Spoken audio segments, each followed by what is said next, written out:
At least Luke turned out to be my real son. My father said it with a smile on his face and a champagne glass raised high above the dining room table, while 40 people sat frozen around him. Some looked down at their plates. Some forced uncomfortable little laughs. My stepmother Diane reached for his arm like she wanted him to stop, but she was too late. The words were already hanging in the air like smoke. I stood near the fireplace holding a tray of empty wine glasses, pretending I hadn't heard him even though those 7 words had followed me my entire life. I was 28 years old, and my father still introduced me as the affair child whenever he wanted to remind everyone how much he hated my existence. I smiled anyway. That was the thing about growing up unwanted. You learn very early how to survive humiliation quietly. Richard, Diane whispered under her breath, her smile tight and brittle. Enough. But my father only chuckled and took another sip of champagne while guests shifted awkwardly in their seats inside the massive dining room of our Connecticut family home.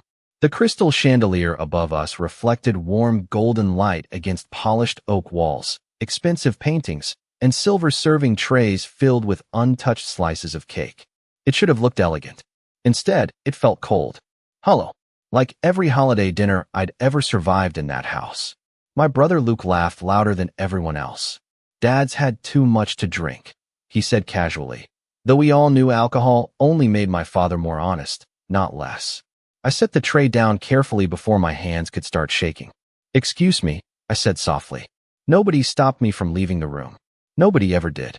I walked through the long hallway lined with framed family photos. Luke fishing with Dad at Lake George.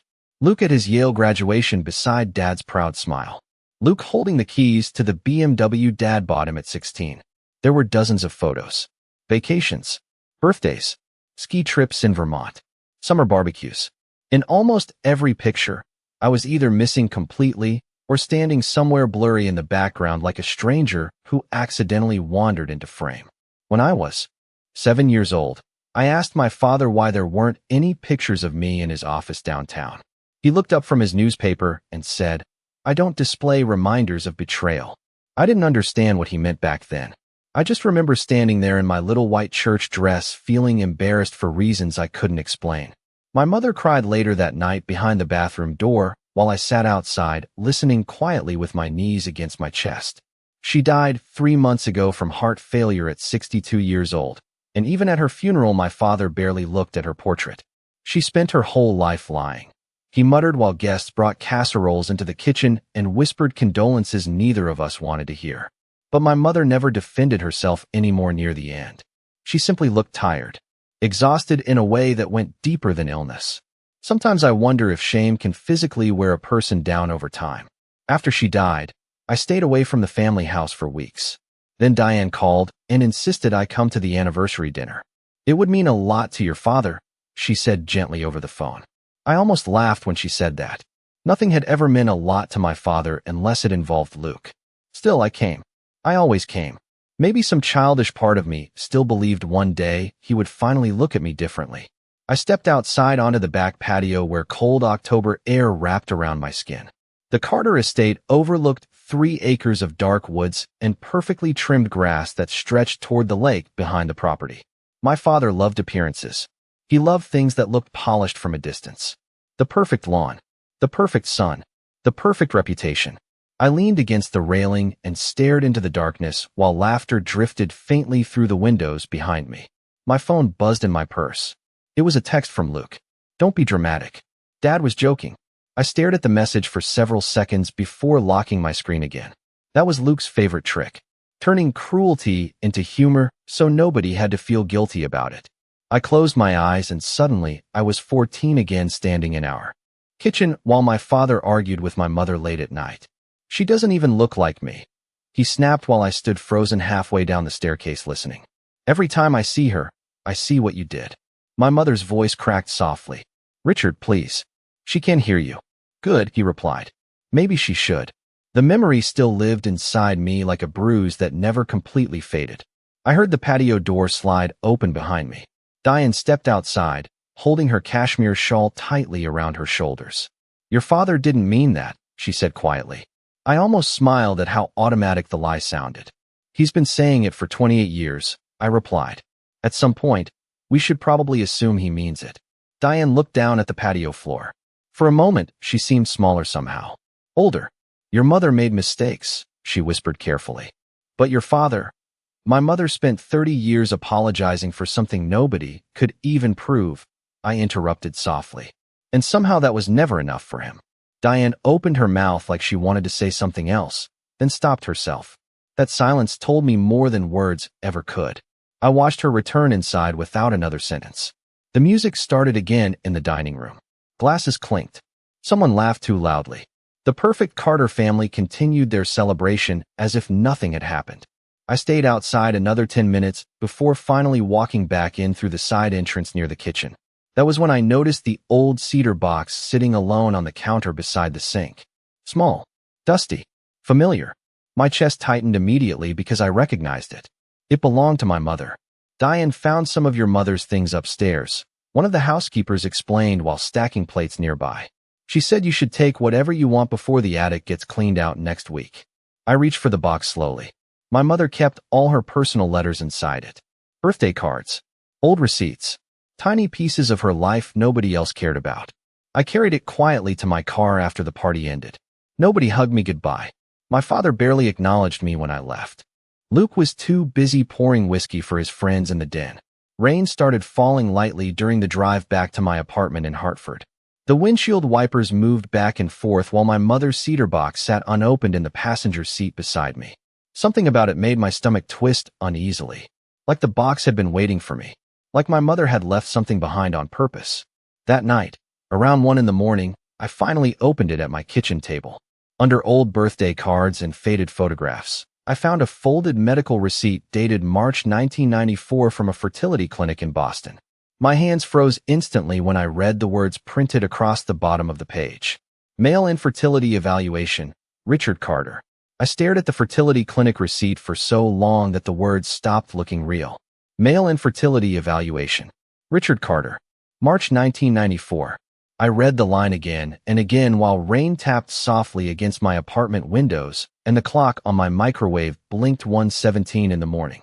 My father had spent 28 years punishing my mother for an affair he could never prove, but hidden inside her cedar box was evidence that he had been the one hiding something all along.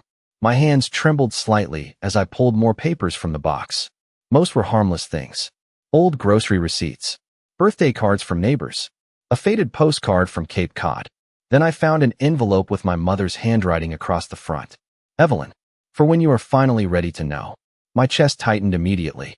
I sat down slowly at the kitchen table and opened the envelope with careful fingers. Inside was a letter folded into thirds, yellowed slightly at the edges. I recognized my mother's neat cursive instantly. Evelyn, if you are reading this, then I am probably gone, and your father has probably convinced you that I spent my life lying to both of you. I need you to know something before you decide who I was. I never betrayed my marriage. I never betrayed you. I stopped breathing for a second. The apartment suddenly felt too quiet, too still. I kept reading. Your father became a different man after Luke was born. The doctors told him. Having another child would be difficult, maybe impossible. He never recovered from the shame of hearing that word. Impossible. He stopped sleeping, stopped laughing. He started looking at me like I had stolen something from him. When I became pregnant with you 2 years later, he refused to believe you were his daughter. He wanted tests immediately, but back then those things were not simple or affordable the way they are now. Instead, he created his own version of the truth and forced all of us to live inside it. I pressed my hand over my mouth. My mother's words blurred slightly as tears filled my eyes, but I kept reading anyway. At first, I thought if I loved him enough, he would eventually let go of his suspicions. I thought if I stayed patient and calm, our family would heal. Instead, his resentment grew stronger every year. He could not bear the idea that his own body might have failed him, so he blamed me. And then he blamed you. I leaned back in my chair slowly, staring at the ceiling while memories drifted through my head one after another like scenes from an old film. Every cruel comment, every birthday ignored, every cold silence at the dinner table. Suddenly, they no longer felt random. They felt deliberate, calculated. My father did not hate me because of proof. He hated me because I reminded him of his own fear. I looked back down at the letter. There is something else you deserve to know. Your father was not always cruel. Before Luke was born, he was gentle, Funny. He used to sing while making pancakes on Saturday mornings. Sometimes I still catch myself missing that version of him, even after everything. But fear changes people, Evelyn. Shame changes them even more. I folded the letter carefully and sat in silence for several minutes while the rain outside grew heavier. Somewhere downstairs, my neighbor's television played softly through the walls. A car passed on the street below with tires hissing against wet pavement. Ordinary sounds. Ordinary life. But inside my apartment, everything had changed. I suddenly understood why my mother looked exhausted near the end of her life. Imagine spending 30 years apologizing for a crime you never committed. Imagine watching your child absorb hatred meant for you while staying silent, because every attempt to defend yourself only made things worse. Around 2 in the morning, I carried the cedar box into my bedroom and placed it gently on the floor beside my bed. I should have slept, but my mind would not stop replaying old memories through this new lens. I remembered being 10 years old at Luke's birthday party while my father handed him the keys to a go-kart in front of 30 guests. When I asked later why I never got presents like that, he replied, "Because Luke is my responsibility." I did not fully understand what he meant back then. I just remember pretending not to care while locking myself in the bathroom afterward. I remembered high school graduation. Luke received a Rolex watch from my father for getting accepted into Yale. I received a polite handshake and a card with $50 inside. "You should appreciate what you get," my father said when my mother quietly confronted him afterward. I have already done more than enough. My whole childhood suddenly rearranged itself into something ugly and painfully clear. Around 3 in the morning, I finally opened my laptop and searched the fertility clinic online. The building still existed outside Boston under a different name now. My stomach twisted while I stared at the screen. I almost closed the computer. Part of me wanted to shove the box back into a closet and pretend none of this had happened. Because if my mother was telling the truth, then my entire family had been built around a lie that destroyed her slowly for decades. But another part of me, a quieter, stronger part, was suddenly tired of carrying shame that never belonged to me. I clicked on the clinic website and found the number for medical records. Their office would open at 8 o'clock. I barely slept at all that night. Every time I closed my eyes, I heard my father's voice again. At least Luke turned out to be my real son. By morning, I felt hollowed out from exhaustion. Gray light crept through my apartment blinds while the coffee maker gurgled softly in the kitchen. I stood at the bathroom mirror brushing my hair when I noticed something strange. For the first time in my life, I looked directly at my own reflection without hearing my father's accusations echoing in my head. I had his eyes. The same dark blue color. The same sharp jawline. Even the same stubborn crease between the eyebrows when stressed. How had I never allowed myself to see it before? My phone buzzed on the bathroom counter. "Diane." I let it ring twice before answering. "Hello. Your father embarrassed himself last night," she said immediately, her voice tense and careful. "You know how he gets after too much champagne." I stared at myself in the mirror while she spoke. "No," I replied quietly. "I think I finally understand exactly how he gets." Silence stretched between us. Then Diane lowered her voice slightly. "Evelyn, some things are better left alone." I closed my eyes slowly. That sentence told me everything. She knew. Maybe not everything, but enough. "How long?" I asked softly. Diane did not answer right away. I could hear dishes clinking faintly in the background at the house. "Your father loved your mother," she whispered finally. "In his own way."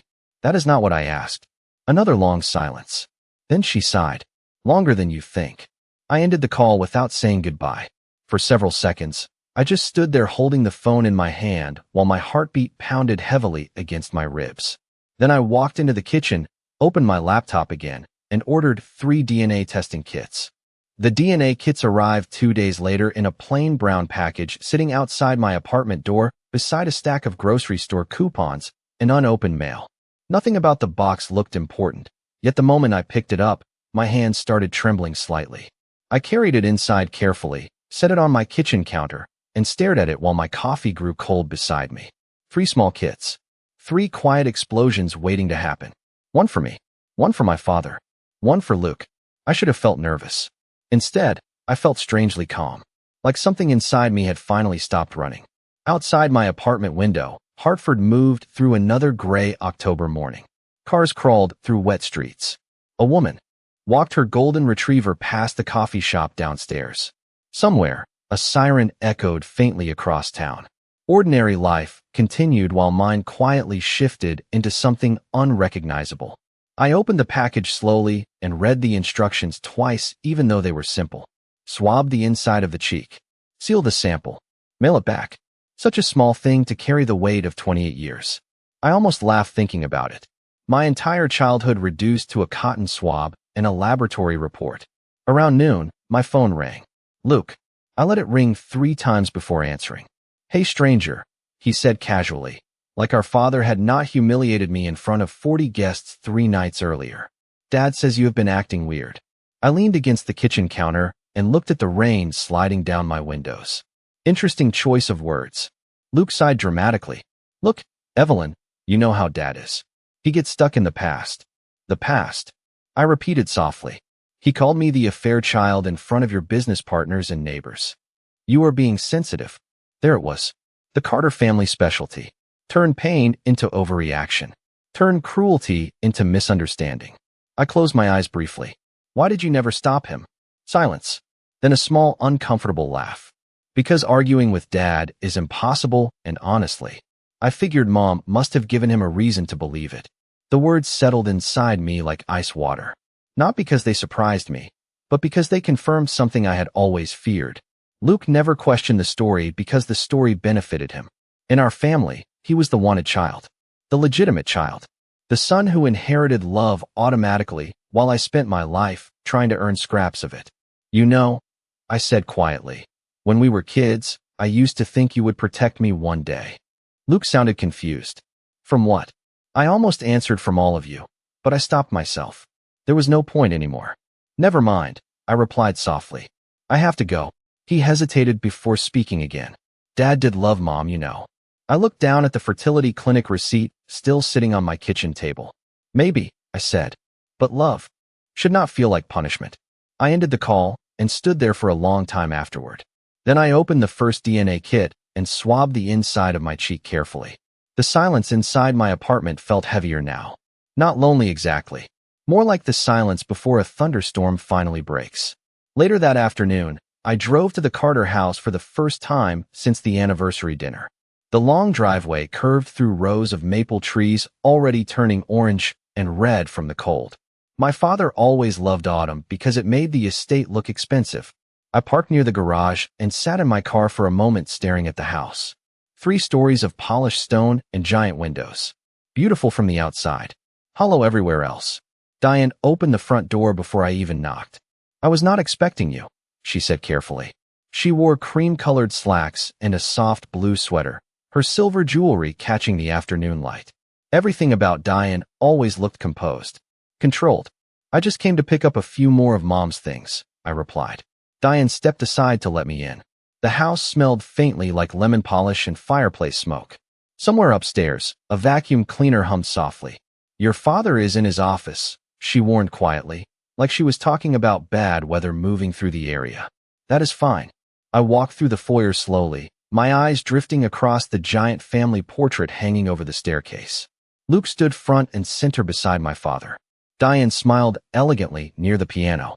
My mother sat near the edge of the frame, wearing pale blue silk and tired eyes. I stood behind everyone else with my hands folded awkwardly in front of me like a distant cousin who accidentally joined the photo. I used to stare at that portrait for hours as a teenager, trying to figure out why I always looked misplaced inside my own family. Now I knew. The office door stood partially open at the end of the hallway.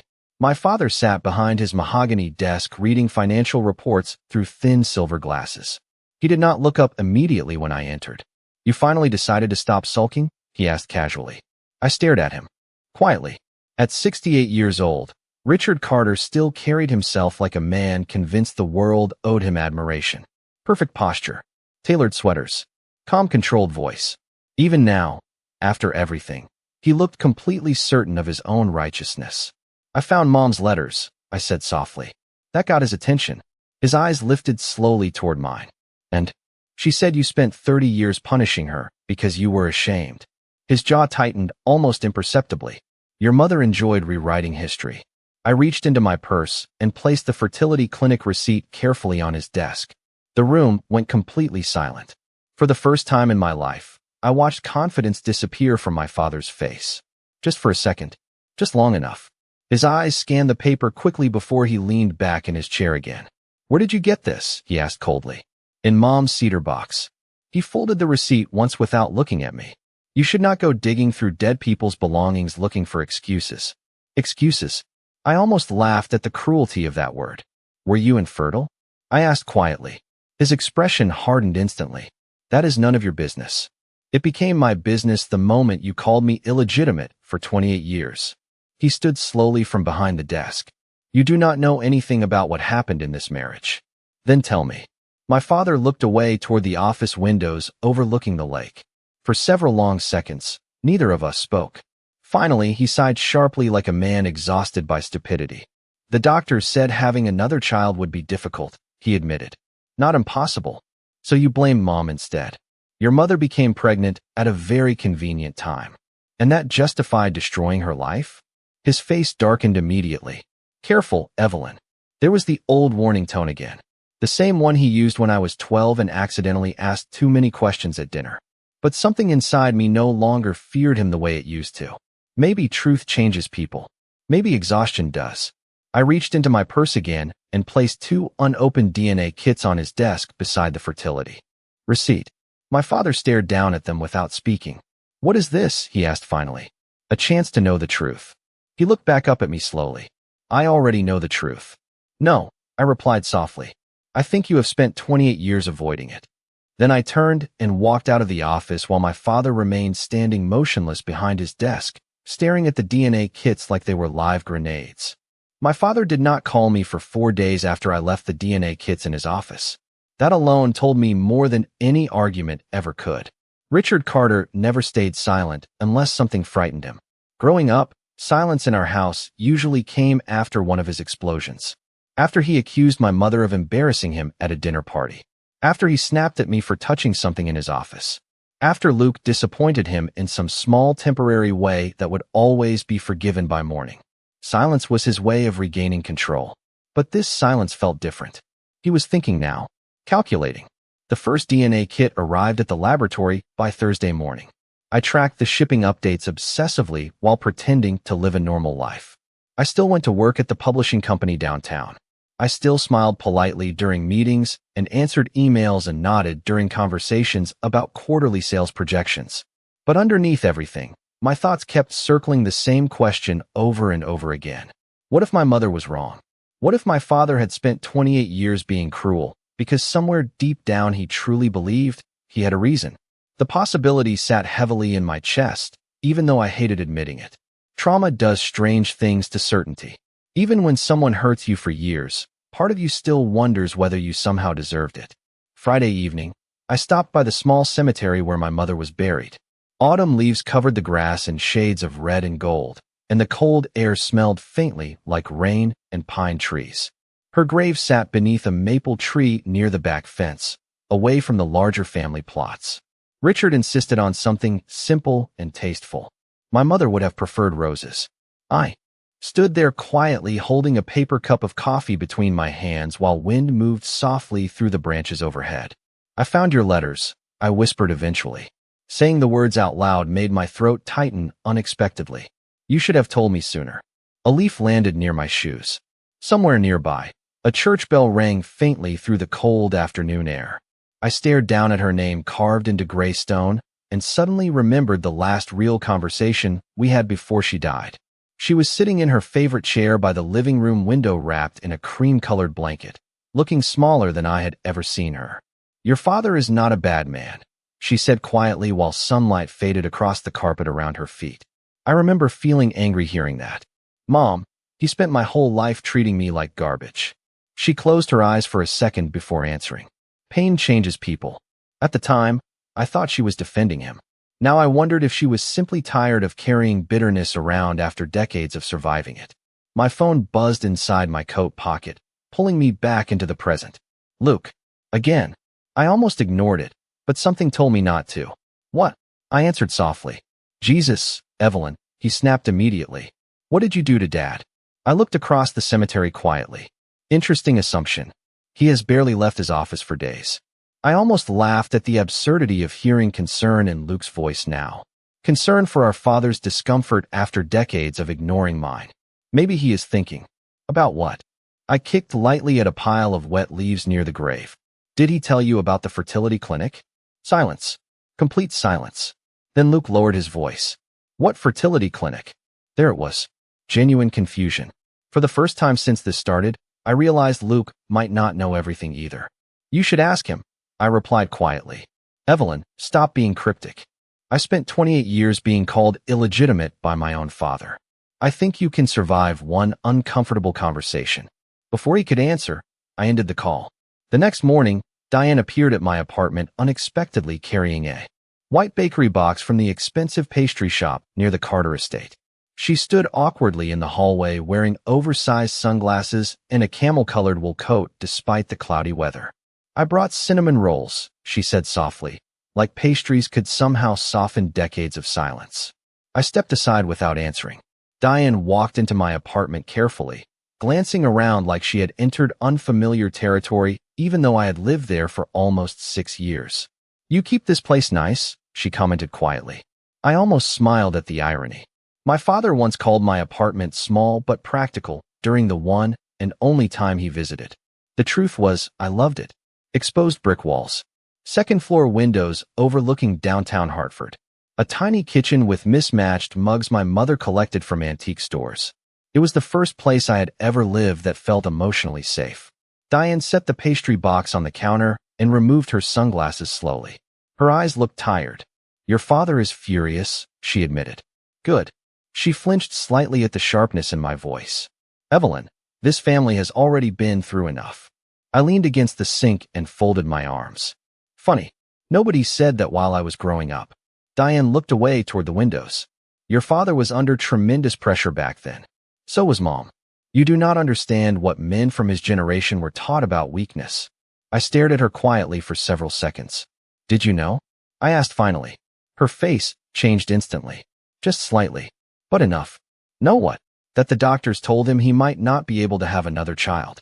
Diane sat down slowly at my kitchen table without answering right away. Outside, rain tapped softly against the windows again. Your father never handled shame well, she whispered eventually. When the fertility tests came back, something in him changed. Did he believe I was his daughter? Diane pressed her lips together tightly before speaking. Some days yes. Some days no.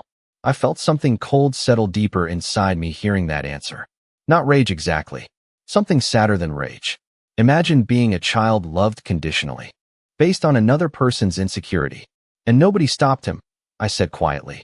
Diane's eyes filled with tears almost immediately. I tried. Not hard enough.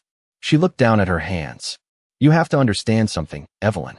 Your father built his entire identity around strength, around legacy, around being respected. When the doctors questioned his fertility, he destroyed my mother instead. Diane closed her eyes. Your mother stayed because she thought he would eventually come back to himself. I walked over to the window and stared down at the street below while traffic moved slowly through the rain. He never did. Behind me, Diane spoke so softly I almost missed it. No, he did not. The apartment went quiet again. Then she said something that made my stomach tighten immediately. There is something else you should know. I turned around slowly. Diane looked pale now. Fragile somehow. Before your mother died, she whispered carefully. She asked me to tell you the truth if your father ever pushed you too far. My heartbeat slowed heavily. What truth? Diane looked directly at me for the first time since arriving. Your father was not the only one who received fertility testing back then. I stared at her without breathing. What does that mean? Diane swallowed hard. It means the doctors questioned whether Richard could father children naturally at all. The room suddenly felt smaller around me. Colder. Then how did Luke happen? I asked softly. Diane looked down immediately. And in that silence, I finally understood why my father had spent nearly 3 decades needing someone else to carry the shame. After Diane left my apartment, I sat alone at the kitchen table for almost an hour without moving. Her coffee cup remained untouched beside the pastry box, while rain slid slowly down the windows behind me. The words kept replaying in my head over and over again. The doctors questioned whether Richard could father children naturally at all. I thought about my father standing in his office surrounded by awards, business articles, golf trophies, and framed photographs of Luke. A man who built his entire identity around legacy and bloodlines. A man who spent 28 years accusing my mother of betrayal while secretly fearing his own body had betrayed him first. Suddenly, every cruel thing he ever said sounded less like certainty and more like panic. My phone buzzed around 3 that afternoon. Unknown number. I almost ignored it, but something made me answer. Evelyn Carter, a calm male voice asked. Yes. This is Samuel Reed. I straightened immediately in my chair. Samuel Reed had been my parents' attorney for almost 30 years. He handled their estate planning, business contracts, everything important. I remembered him from childhood as a quiet man with silver hair and thoughtful eyes who always spoke gently to me, even when nobody else in that house did. Your stepmother contacted me, he said carefully. She thought it might be wise for us to speak. I glanced toward the DNA shipping receipt still sitting beside my laptop. About the fertility records? Silence. Then a slow exhale on the other end of the line. Your father is very upset. That is not what I asked. Another pause. Would you be willing to meet me tomorrow morning? I almost said no. Part of me was exhausted already. But another part understood something important now. People only scramble to control information when they are afraid of where the truth leads. Fine, I replied quietly. 10 o'clock. My office downtown. The law office sat on the 12th floor of a glass building overlooking the Connecticut River. I arrived 15 minutes early the next morning wearing a dark wool coat and the same nervous feeling in my stomach I used to get before family holidays. Samuel Reed greeted me personally in the lobby. Evelyn, he said warmly, shaking my hand with both of his. You look so much like your mother. It was the first time anyone in my family had ever said that without bitterness attached to it. His office smelled faintly like leather books and coffee. Rain clouds hung low over the river outside the windows while traffic moved slowly across the bridge below. Samuel motioned for me to sit before carefully removing his glasses. Your father does not know I asked to meet with you, he said quietly. I assumed that. He studied me for a moment before speaking again. Your mother was one of the kindest women I have ever known. My throat tightened unexpectedly. She spent most of her life apologizing. Samuel looked down at his desk sadly. Yes, she did. Silence settled between us for several seconds.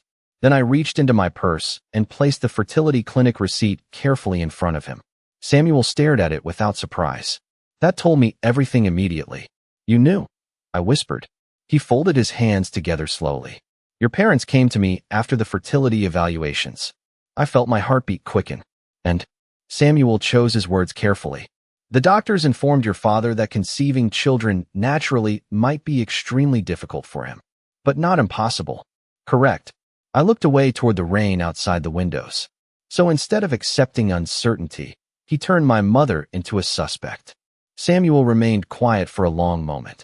Richard struggled deeply with the diagnosis, he admitted finally. At that time, men of his generation often tied fertility to masculinity in unhealthy ways. I almost laughed at how polite that explanation sounded. He emotionally destroyed her. Samuel did not disagree. Your mother hoped he would eventually move past the fear. Did he ever believe I was his daughter?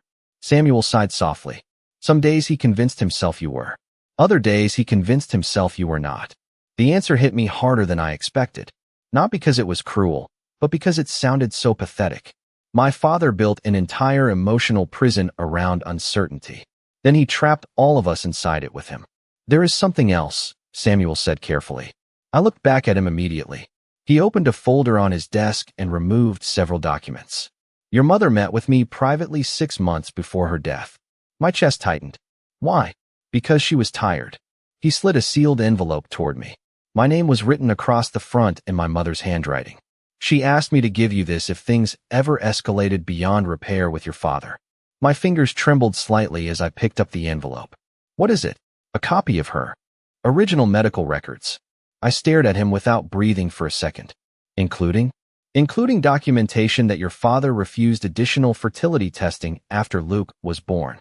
Something cold moved through me instantly. Why would he refuse? Samuel held my gaze quietly. Because by then he had already built a narrative he preferred living with.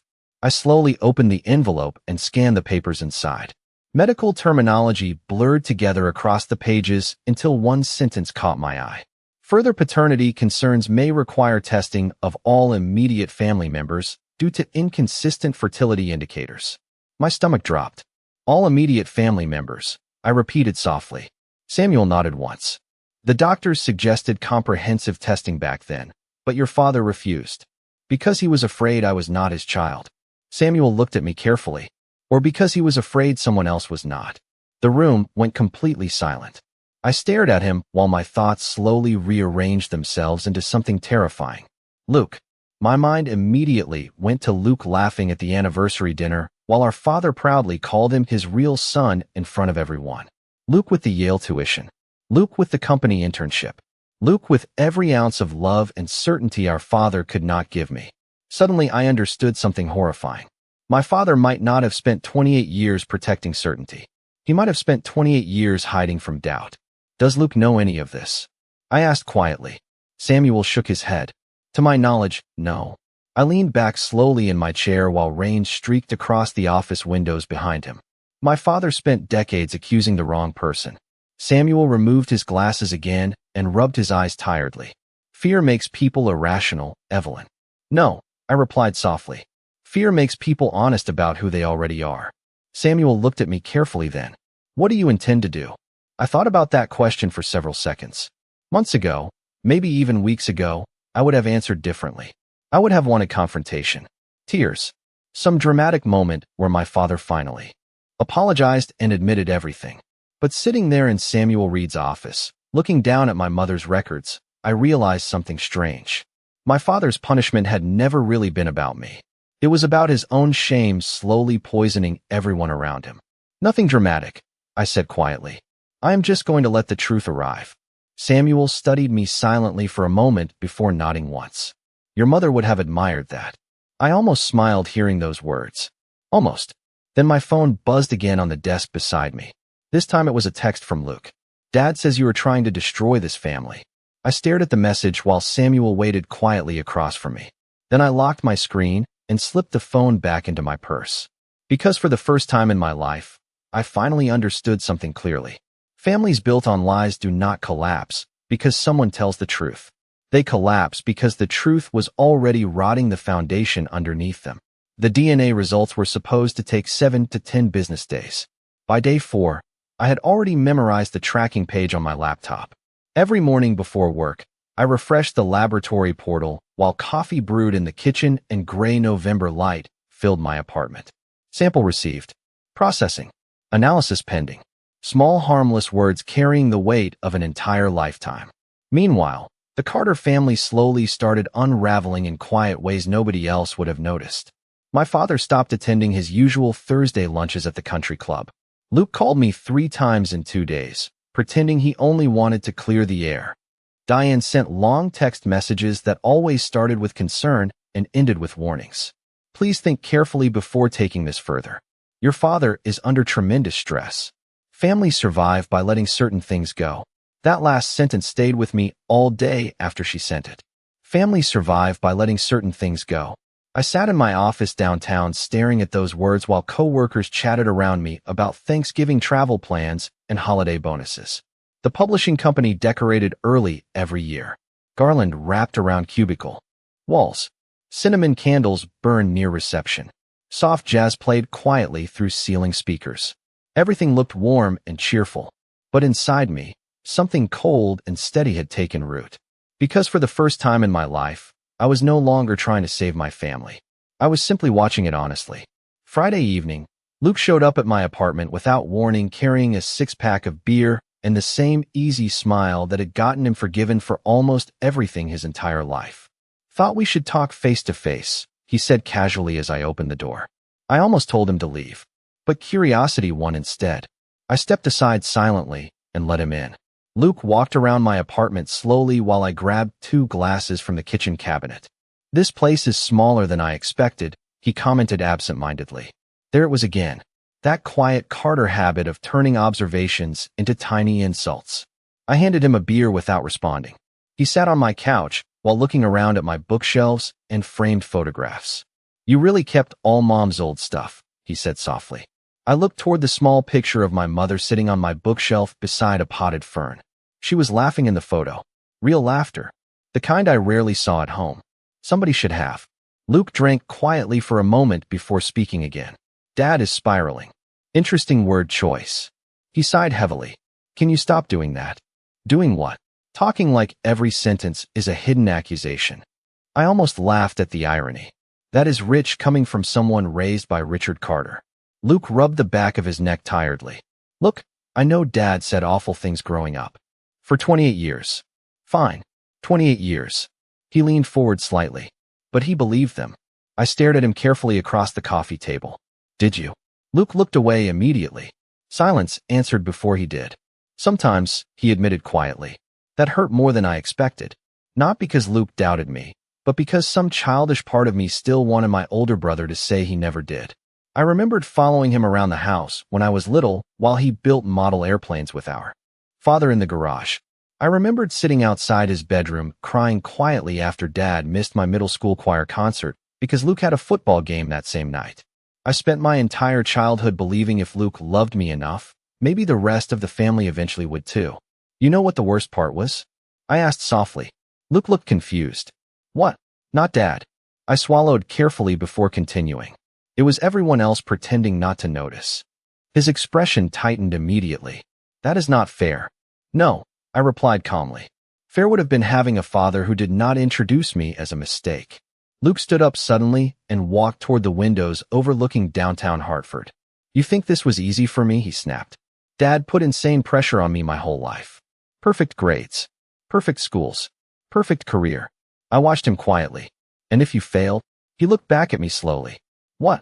If you disappointed him, he still loved you afterward. Silence filled the apartment. Luke looked away first. That is not true, he muttered weakly. But we both knew it was. He sat back down heavily and rubbed his face with both hands. For the first time in years, he looked tired instead of confident. Older somehow. Dad told me once that families need certainty, he said quietly. What does that even mean? I think he hesitated. I think he was terrified all the time. I stared at him carefully. Of me? Luke shook his head slowly. Of himself. Those words settled heavily between us. Outside, headlights moved through rainy streets below, while distant sirens echoed somewhere downtown. Luke took another long drink before speaking again.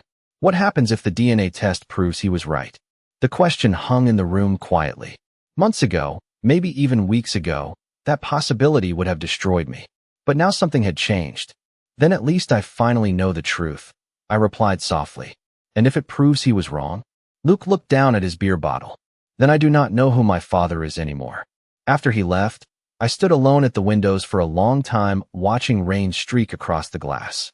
Luke's words kept replaying in my mind. I do not know who my father is anymore. But the truth was, I had started questioning that years ago. Real fathers do not humiliate their daughters for sport at anniversary dinners.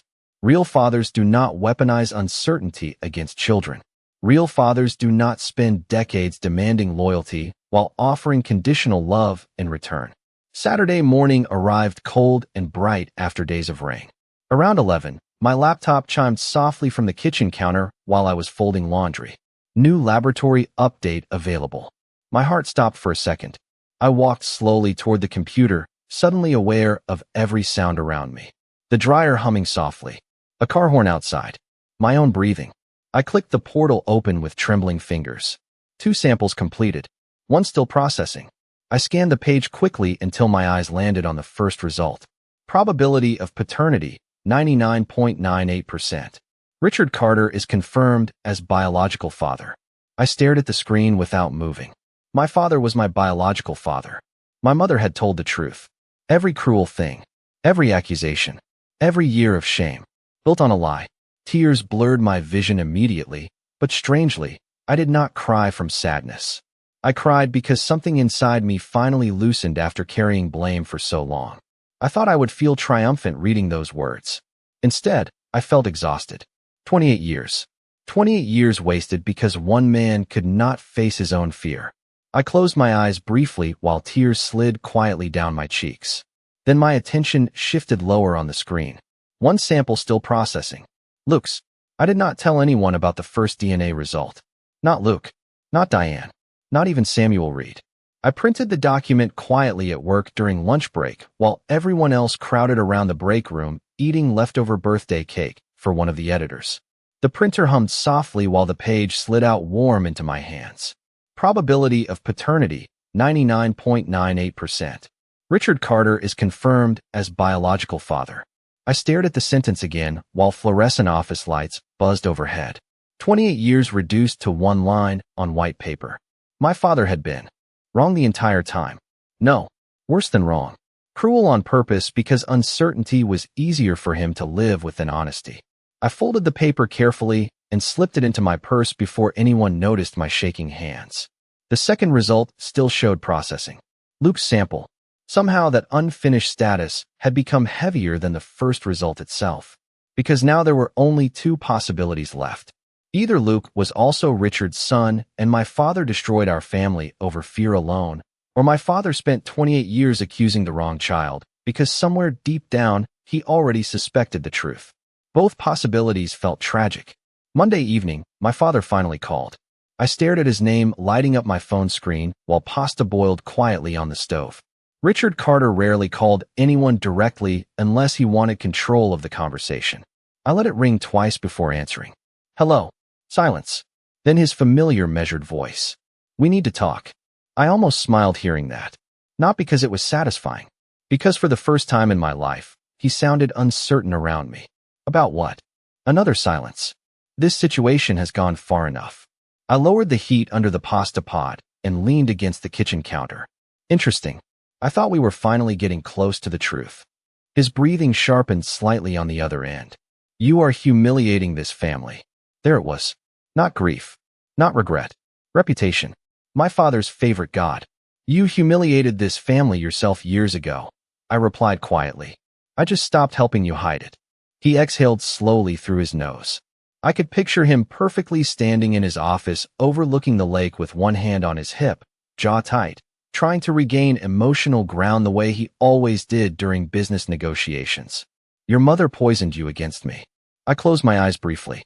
Even now, after her death, he still needed her to carry the blame. No, I said softly. You did that all by yourself. Silence stretched between us again. Then his voice lowered. Did the results come back? My grip tightened slightly around the phone. So he was waiting too. That realization hit me harder than I expected. Richard Carter was afraid. One of them did, I answered carefully. And I looked toward the rain-dark windows above my sink. Maybe we should wait until all the results arrive. He immediately understood what I meant. Another long silence followed. Then, for the first time in my entire life, my father sounded nervous around me. Evelyn, he said quietly, some things do not need to be said out loud. I almost laughed at the hypocrisy of it. After decades of public accusations, suddenly he wanted silence. That depends, I replied calmly, on whether the silence protects people or destroys them. He did not answer. Instead, he ended the call without goodbye. I stood alone in my kitchen afterward listening to the soft bubbling of water on the stove while my heartbeat slowly settled. The strange thing was, I no longer felt intimidated after speaking to him. Sad sometimes, angry occasionally, but not afraid.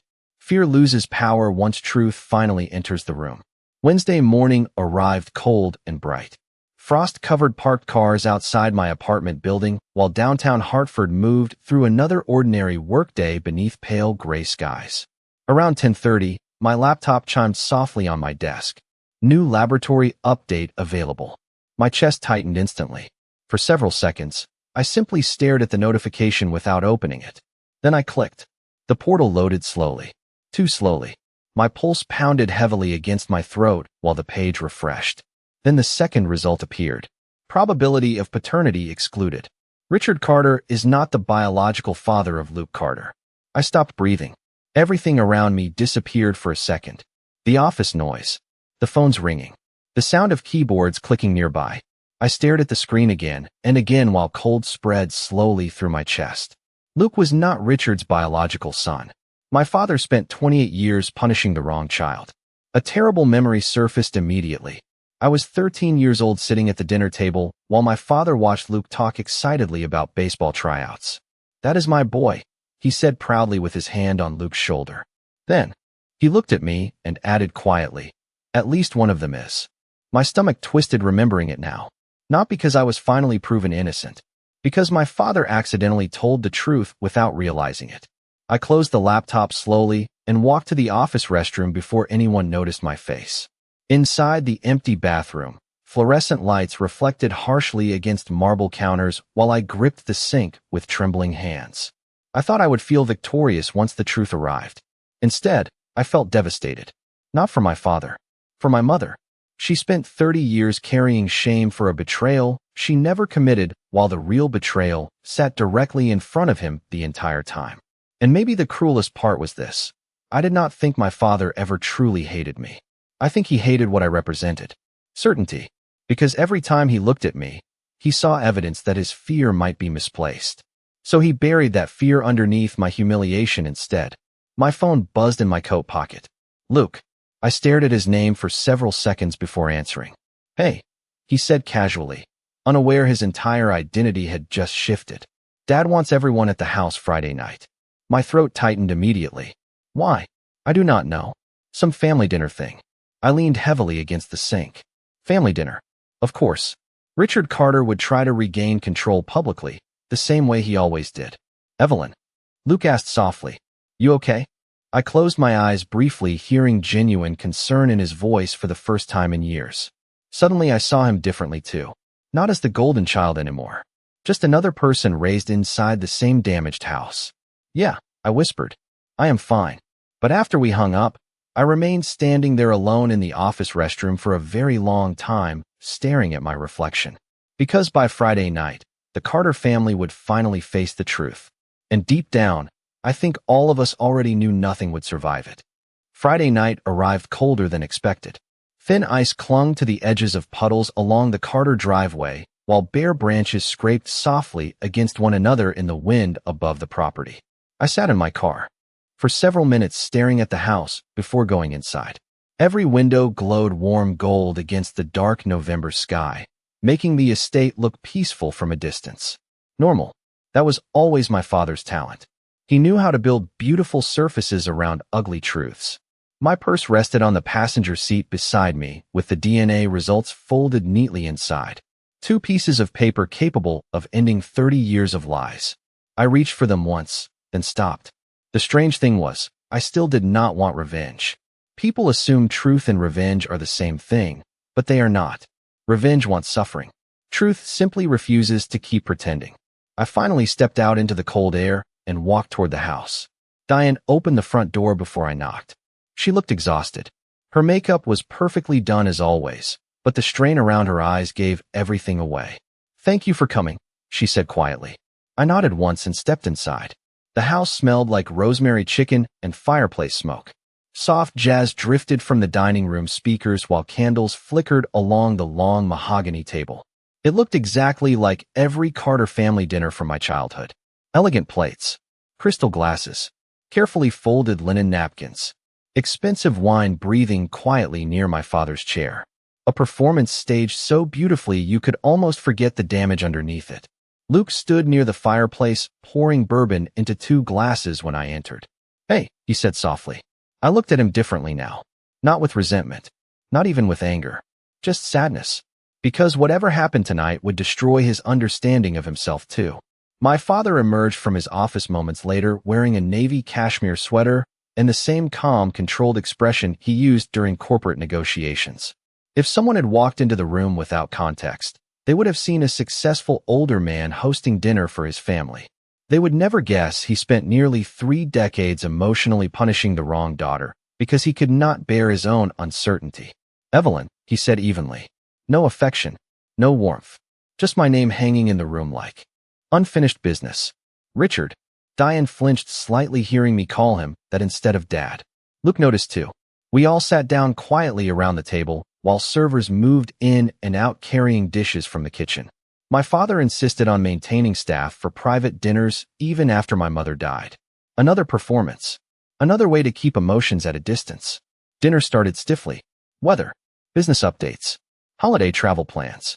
The kind of empty conversation families use when everyone knows something terrible is waiting beneath the surface. I barely touched my food. Across from me, Luke kept glancing between my father and me like he was trying to predict which direction the night would break.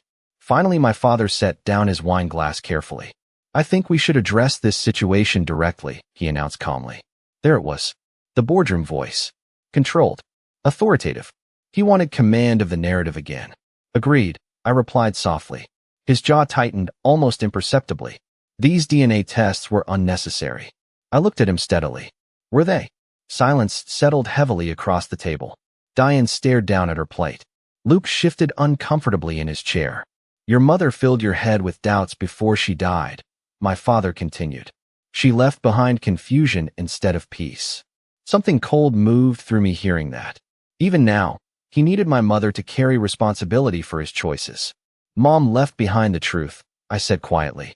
"You just never wanted to hear it." His expression hardened instantly. "Be careful." "Why?" I asked softly. "Because the truth embarrasses you?" Luke finally spoke. "Can somebody please tell me what is actually happening?" My father ignored him completely and kept his eyes on me. Families survive by letting certain wounds stay buried. I almost smiled hearing Diane's exact words repeated back to me. "No," I replied calmly. "Families survive through honesty." What we had was not survival. It was fear. My father leaned back slowly in his chair while candlelight flickered across his face. For the first time in my life, he looked older to me. Not powerful, just tired. "And what exactly do you think you gained from this?" he asked quietly. I reached into my purse and removed the first DNA result carefully before sliding it across the table toward him. Nobody moved for several seconds. Then Luke leaned forward first and picked up the paper. His eyes scanned the result quickly before his entire expression changed. 99.98%, he whispered. Silence filled the room instantly. Luke looked up at my father slowly. "She is your daughter." My father did not touch the paper. He simply stared at it with his jaw locked tightly, while something unreadable passed across his face. Shame maybe, or grief. I honestly could not tell anymore. Diane covered her mouth quietly with one trembling hand. I expected anger, denial, some dramatic explosion. Instead, my father just looked exhausted. "I know," he said softly. The room froze. My heartbeat slowed heavily inside my chest. "What?" Luke whispered. My father finally looked directly at me. "I knew for years," he admitted quietly. Every sound inside the room disappeared. Even the fire seemed to go still. I stared at him without breathing. "You knew?" My voice came out smaller than I intended. He nodded once. Not at first, but eventually yes. Something inside me cracked hearing those words. Not loudly, quietly, like ice breaking beneath deep water. "Then why?" I whispered. My father looked down at the tablecloth for several long seconds before answering. "Because once you build your life around a lie, admitting the truth feels like destroying yourself." I felt tears burn behind my eyes instantly. "So you destroyed Mom instead." He closed his eyes briefly. I did not know how to stop. Luke stared at him in complete disbelief. "You spent her entire life accusing her for nothing." My father finally looked toward him, and in that moment, something shifted visibly across his face. Fear. Real fear. Because for the first time, his eyes lingered too long on Luke. Too carefully. My brother noticed it immediately. We all did. Slowly, I reached into my purse again and placed the second DNA result gently on the table between us. The room went completely silent. My father stopped breathing first. Luke stared at the second DNA envelope sitting in the middle of the dinner table like it might explode if anyone touched it. The fire crackled softly behind him while candlelight flickered across the crystal glasses and polished silverware. Everything still looked elegant, refined, but the atmosphere inside the room had changed completely. The Carter family performance was over now. All that remained was truth waiting to be opened. My father's face had gone pale beneath the warm dining room lights. For the first time in my life, Richard Carter looked cornered. Not angry, not commanding, afraid. Luke looked between the two of us slowly. "What is that?" he asked quietly. Nobody answered immediately. I could hear the grandfather clock ticking in the hallway outside the dining room. Each second felt strangely loud. Finally, my father stood abruptly from his chair. "This conversation is finished," he said sharply. There it was again. Control. The desperate need to stop reality before it reached him completely. But Luke did not move. "What is in the envelope?" he repeated, louder this time. Diane closed her eyes briefly like she had been dreading this exact moment for years. Luke, she whispered weakly. He turned toward her immediately. No, do not do that. His voice cracked slightly. Do not suddenly start acting nervous now. I watched my brother carefully. The confidence he carried his entire life was beginning to fracture right in front of me. Not because he already knew the truth, but because somewhere deep down he realized everyone else might. My father stepped away from the table toward the windows overlooking the lake. The tests do not matter, he muttered. Luke laughed once in disbelief. That is easy for you to say now. Silence followed. Heavy, suffocating. Then slowly, without taking my eyes off my father, I slid the second envelope toward Luke across the table. The sound of paper moving against polished wood seemed impossibly loud inside the room. Luke stared down at it for several seconds before finally picking it up. His hands trembled slightly while opening the seal. Nobody moved. Nobody breathed. He scanned the page once quickly, then again more slowly. I watched. Confusion spread across his face first, then disbelief, then something far worse. No, he whispered. The word barely made sound leaving his mouth. My father still stood near the windows with his back turned toward us. Luke looked up at him slowly while gripping the paper tighter in his hands. Dad, my father closed his eyes. Luke? No, my brother stood abruptly from his chair now. No, this is wrong. His breathing sharpened heavily. This has to be wrong. Diane started crying quietly beside him, though she tried hard to hide it. Sweetheart, do not call me that right now. He looked back down at the paper again, like maybe the words would rearrange themselves if he stared long enough. Probability of paternity excluded. Richard Carter is not the biological father of Luke Carter. 28 years. That was how long my father spent publicly loving the wrong child while privately punishing the right one. Luke looked physically ill now. You knew? He asked quietly toward my father. The question hung painfully in the room. My father remained silent too long, and that silence became its own answer. Luke laughed once again, but this time the sound cracked apart halfway through. You knew, he repeated. My father finally turned around slowly. His eyes looked exhausted, defeated somehow. Not for certain, but you suspected. Another silence. Then my father nodded once. Luke staggered backward slightly like the movement physically hit him. All these years, his voice shook now. You accused Mom. You humiliated Evelyn. You destroyed this family because you were afraid of this. My father rubbed one hand across his face tiredly. You do not understand what it was like back then. I almost spoke then, but stopped myself. Because suddenly this no longer belonged only to me. Luke needed to see his own childhood clearly now too. So what? Luke snapped. You picked her because she looked easier to blame? My father looked toward me finally. There was grief in his eyes now. Real grief. But it arrived decades too late. Evelyn looked exactly like your mother, he said quietly. Every time I saw her. You saw guilt, I finished softly. He lowered his head slightly. I saw fear. Diane wiped tears from her cheeks while staring down at the tablecloth. Richard could not handle the possibility, she whispered weakly. The doctors told him another child might not happen naturally. Then when you were born, he needed someone to punish, I replied calmly. My father looked up sharply, hearing the coldness in my voice. That is not fair. I almost smiled hearing him say those words now after everything. No, I answered quietly. Fair would have been getting a father instead of a courtroom. The room went still again. Luke sank slowly back into his chair while staring blankly at the DNA report in his hands. Who was my father? He whispered eventually. Diane broke completely then. She covered her mouth with trembling fingers while tears spilled freely down her face. My father closed his eyes again like he physically could not bear hearing the question out loud. And suddenly I understood something terrible. Diane knew too. Maybe not everything. Maybe not names or details. But enough. Enough to spend decades helping my father maintain the lie because the truth threatened all of them. Mom had an affair? Luke asked quietly toward Diane. She shook her head immediately through tears. It was complicated. I nearly laughed hearing that word. Complicated. Families always use soft language to describe the things that damage people most deeply. My father finally walked back toward the table slowly. He looked older than I had ever seen him. Smaller somehow. Your mother made mistakes, he said carefully.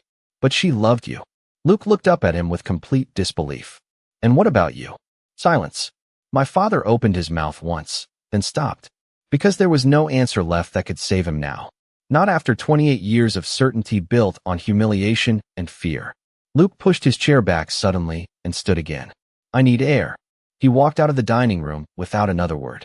Seconds later, the back door slammed somewhere across the house. Diane started crying harder. My father remained standing motionless beside the table while the fire crackled softly behind him. And for the first time in my life, Richard Carter looked exactly like what he truly was. Not powerful, not respected, just a frightened old man who sacrificed everyone around him to protect his own ego. I reached for my coat quietly. My father looked toward me immediately. Evelyn. I paused. It was strange hearing my name in his voice now. Softer somehow. Human. What? He swallowed carefully before speaking. I never hated you. The words settled heavily between us. I thought hearing them would heal something inside me. Instead, they only made me tired. That almost makes it worse, I replied softly. Then I picked up my purse and walked toward the front door while the Carter family finally sat alone with the truth they had spent decades trying to bury. I did not hear from anyone in the Carter family for almost 2 weeks after the dinner. The silence spread across everything quietly, like snow covering damage after a storm. Luke stopped answering calls from our father. Diane canceled Thanksgiving plans with relatives for the first time in 30 years. My father withdrew from public events almost entirely. Hartford society noticed immediately, of course. People always notice when powerful families suddenly disappear from view. But nobody knew the truth yet. From the outside, it probably looked like grief after my mother's death had finally fractured the family. In reality, the fracture had existed for decades. We had simply stopped pretending it was not there. I returned to normal routines as best I could. Work, grocery shopping, quiet evenings in my apartment with old movies playing softly in the background. But everything felt different now. Lighter in some ways, heavier in others. The strange thing about finally learning the truth is that it does not erase the damage. It only changes who carries the blame for it. One cold Thursday evening, I came home to find my father sitting alone in his black Mercedes outside my apartment building. The engine idled quietly while freezing rain tapped against the windshield. For a second, I considered driving past him entirely. But exhaustion won over anger. I parked beside the curb and sat there gripping the steering wheel while he slowly stepped out into the cold. He looked older than I remembered from just 2 weeks earlier. His shoulders seemed lower somehow, less certain. He approached my car carefully, like he was afraid sudden movement might make me disappear. I rolled down the window halfway. "What are you doing here?" I asked quietly. My father glanced up toward my apartment windows before answering. "Can we talk?" I almost said no automatically, but something in his face stopped me. Not guilt exactly. Grief. Real grief. The kind that arrives after denial finally collapses. I unlocked the passenger door silently. He climbed inside, without speaking, while rain streaked softly across the windshield around us. For several moments, neither of us said anything. Then my father looked down at his hands and whispered something I never expected to hear. "I do not know how to fix this." I stared straight ahead through the fogged glass. "You cannot." He swallowed hard at the calmness in my voice. "Evelyn." "No," I interrupted gently. "Do not ask me to comfort you right now." Silence filled the car again. My father nodded once slowly. "Fair enough." I almost laughed hearing him use that word after all these years. Fair. Such a small, simple concept, yet completely absent from most of my childhood. Outside, people hurried down the sidewalk holding umbrellas against freezing rain while headlights reflected off wet pavement. Ordinary life continuing around extraordinary damage. My father rubbed one hand across his face tiredly before speaking again. "Luke has not spoken to me since that night." I kept my eyes forward. Can you blame him? No. The honesty in that answer surprised me. He stared out through the windshield quietly. I kept telling myself I was protecting the family. I thought about that for a moment. "No," I said softly. "You were protecting your pride." He flinched slightly hearing it said out loud. "Maybe." Another silence settled between us. Then he asked the question I think had been haunting him for years. "Did your mother ever hate me?" I closed my eyes briefly. The answer came immediately. No, my father looked genuinely shocked by that. "She should have," I continued quietly. "But she did not." Rain tapped softly against the roof while my father stared down at his wedding ring. "Your mother spent 30 years trying to save me from myself," he whispered. "And I punished her for it." Tears burned unexpectedly behind my eyes hearing that. Because it was true. My mother stayed. Defended him. Absorbed humiliation quietly, because she believed love meant enduring pain long enough for someone else to heal. She was lonely, I said softly. My father closed his eyes immediately. I know. Something about hearing him admit that hurt more than all his denial ever did. Because now there was no confusion left. He understood exactly what he had done. We sat quietly for several minutes before he finally spoke again. Luke asked Diane who his biological father was. I turned toward him slowly. And my father laughed once bitterly under his breath. She claims she does not know for certain. I stared at him carefully. Do you believe her? His jaw tightened. I honestly do not know anymore. There was something tragic about that sentence coming from him. Richard Carter spent decades demanding certainty from everyone else while living entirely without it himself. Why did you stay with her? I asked quietly. He looked surprised by the question. What? If you suspected Luke was not yours, why stay? My father stared through the windshield for a long time before answering. Because leaving would have made it real. The sadness in his voice settled heavily between us. Suddenly, I understood something I never fully grasped as a child. My father was not strong. Not emotionally. Not internally. He built his entire life around control because deep down he was terrified of humiliation. Terrified of weakness. Terrified of being seen as less than perfect. And when reality threatened that image, he sacrificed everyone around him instead of facing it honestly. You know what the worst part is? He asked quietly. I waited. His eyes finally met mine. I spent so many years trying to convince myself you were not my daughter that I missed your entire life. The tears I had been holding back finally slipped down my cheeks silently. Not because his words healed me. They did not. Some wounds stay exactly where they are no matter how many apologies arrive later. But hearing him admit it out loud still mattered somehow. Truth always matters, even when it comes too late. My father noticed the tears immediately and looked devastated by them. I am sorry, he whispered. The words hung quietly inside the car. I thought about every birthday he forgot. Every holiday where Luke opened expensive gifts while I received polite obligation. Every cold look across dinner tables. Every accusation my mother endured while trying to protect me. Then I thought about the man sitting beside me now. Smaller than I remembered. Older. Broken by truths he spent decades avoiding. I know, I replied softly. And strangely, I meant it. Not forgiveness. Not yet. Maybe not ever completely. But understanding. I finally understood him now. My father nodded slowly and looked back out into the rain. Samuel Reed called me yesterday, he said after a while. Apparently your mother left instructions in her estate documents. My stomach tightened slightly. What kind of instructions? My father reached into his coat pocket and removed a small sealed envelope. My name was written across the front in my mother's handwriting. She wanted you to have the lake house. I stared at the envelope without moving. The lake house was the only place my mother ever seemed peaceful. Small. Quiet. Away from Hartford society and family expectations. We spent summers there when I was little before my father became too busy and too angry to enjoy simple things anymore. Why? I whispered. My father looked down at the envelope carefully before handing it to me. Because, he said quietly, she knew you were the only honest person left in this family. The lake house smelled exactly the same when I unlocked the front door 3 days later. Pinewood. Dust. Coffee grounds lingering somewhere deep inside old cabinets. For a moment, I simply stood there listening to the silence. Snow had started falling lightly outside during the drive north, covering the narrow road leading toward the water in soft white layers. My mother loved the first snowfall of the year. She used to stand on the porch wrapped in oversized sweaters, holding hot chocolate while telling me winter made the world quieter on purpose. Snow gives people a chance to hear themselves think, she once said when I was little. Back then, I did not understand what she meant. Now I did. I walked slowly through the small living room while pale afternoon light stretched across the hardwood floors. Everything inside the lake house felt untouched by the chaos of the Carter estate. No giant oil paintings. No expensive crystal. No performances. Just bookshelves. Worn blankets. Old photographs. A quiet life my mother never fully got to live. I placed my overnight bag near the staircase and looked around carefully. Then I noticed another envelope sitting on the fireplace mantel with my name written across the front in my mother's handwriting. My chest tightened instantly. Slowly, I picked it up and sat down on the couch beside the window overlooking the frozen lake. Outside, Snow drifted gently across dark water while bare trees swayed softly in the wind. I opened the envelope carefully.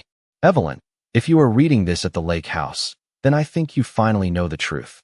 I closed my eyes briefly before continuing. Your father spent most of his life terrified of humiliation. That fear controlled everything. It controlled our marriage. It controlled our home. And eventually, it controlled how he loved his children. I swallowed hard while snow tapped quietly against the windows. I need you to understand something difficult. Richard was not cruel because you were unwanted. He was cruel because he could not bear uncertainty. You represented certainty. You looked like him. You sounded like him. Deep down, I think he always knew you were his daughter. But that truth forced him to question things he did not want to face about Luke. My hands tightened around the paper immediately. Your father loved Luke desperately because loving him felt like proving something to himself. Every baseball game, every graduation speech, every expensive gift. It was never really about Luke. It was about Richard trying to convince himself he was enough. Tears blurred the page slightly. Not because the words shocked me anymore, but because my mother understood all of it while carrying the weight alone. She saw the truth clearly long before any of us did. I kept reading. I stayed because I believed people could heal if they were loved patiently enough. Maybe that was my mistake. Some people do not heal when you protect them from consequences. Some people become worse. Outside, wind moved harder across the lake while the fire crackled softly beside me. I stared down at my mother's handwriting and suddenly remembered something from childhood. I was maybe 9 years old sitting at this same lake house kitchen table coloring Christmas ornaments while my parents argued quietly in the next room. You cannot keep punishing her forever, my mother whispered. Every time I look at her, I remember, my father replied. At the time, I assumed he meant me. Now I realized he was talking about his own fear. I continued reading slowly.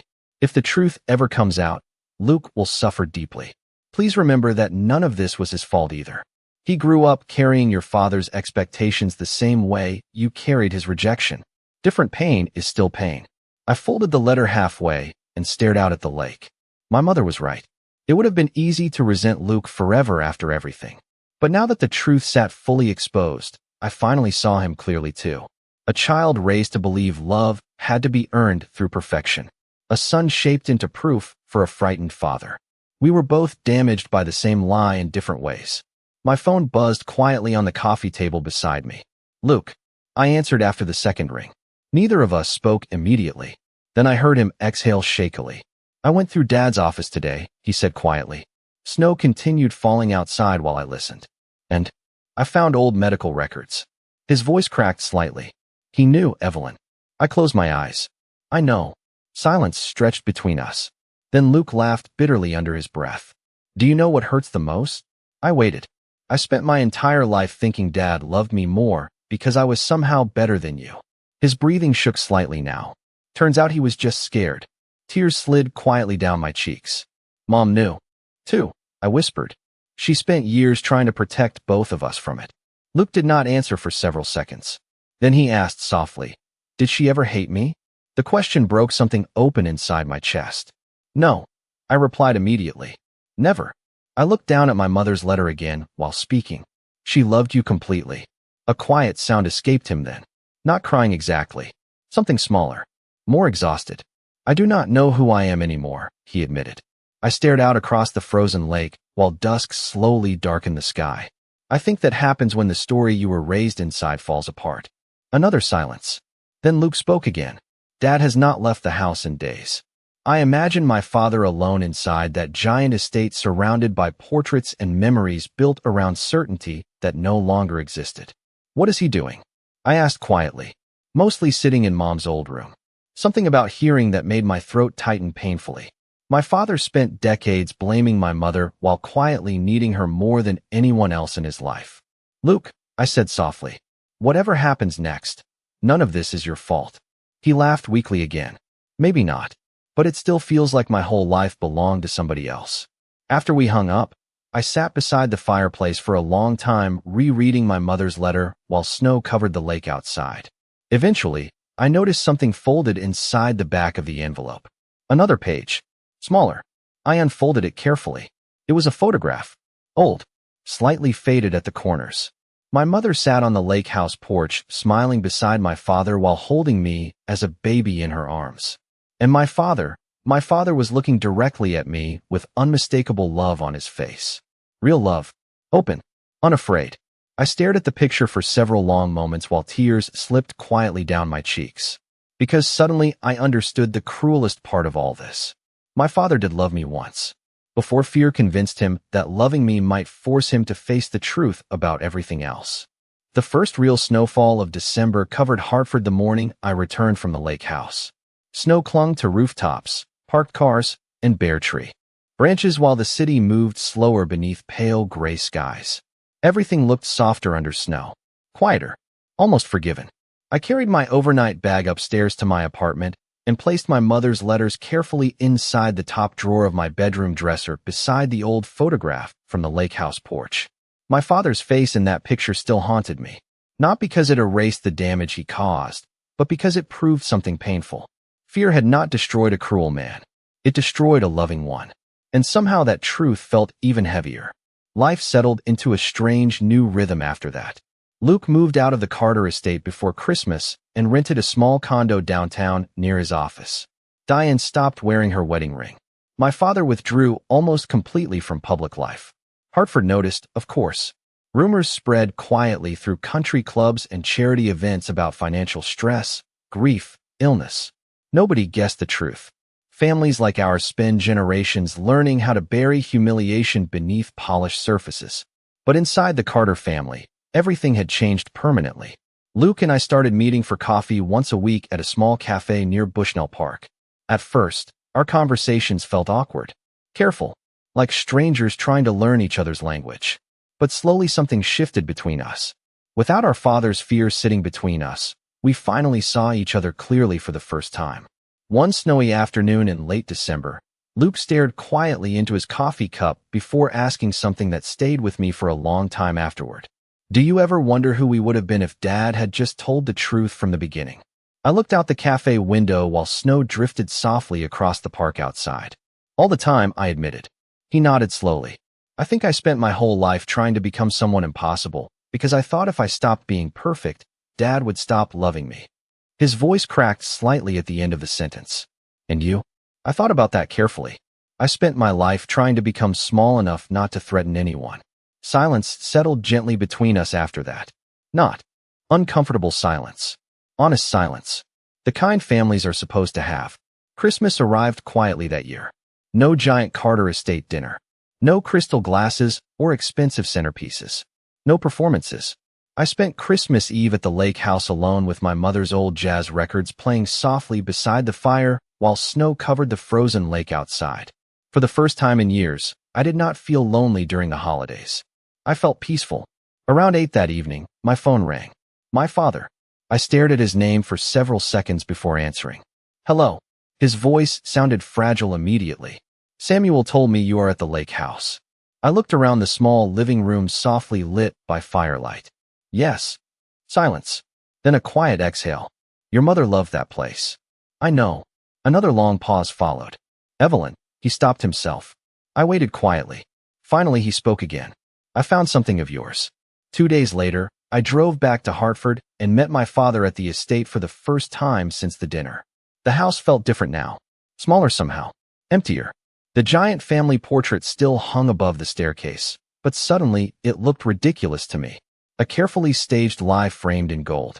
My father waited for me in the library holding a small cardboard box. He looked thinner than before. Older. Like truth had finally exhausted him completely. I was cleaning out storage rooms. He explained quietly while handing me the box. Your mother kept these. Inside were dozens of things from my childhood. School drawings. Birthday cards. Piano recital programs. Tiny handmade ornaments from elementary school. Things I assumed nobody cared enough to save. My throat tightened immediately. Mom kept everything. I whispered. My father nodded once slowly. No, he said softly. Not your mother. I looked up at him sharply. His eyes had already filled with tears. I did. The room went completely silent.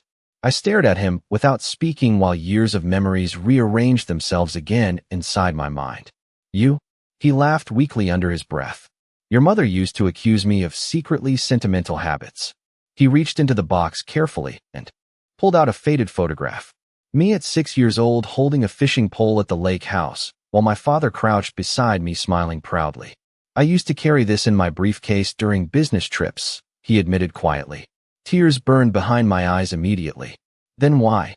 My voice failed before finishing the question. Why make me feel unwanted? Why humiliate me?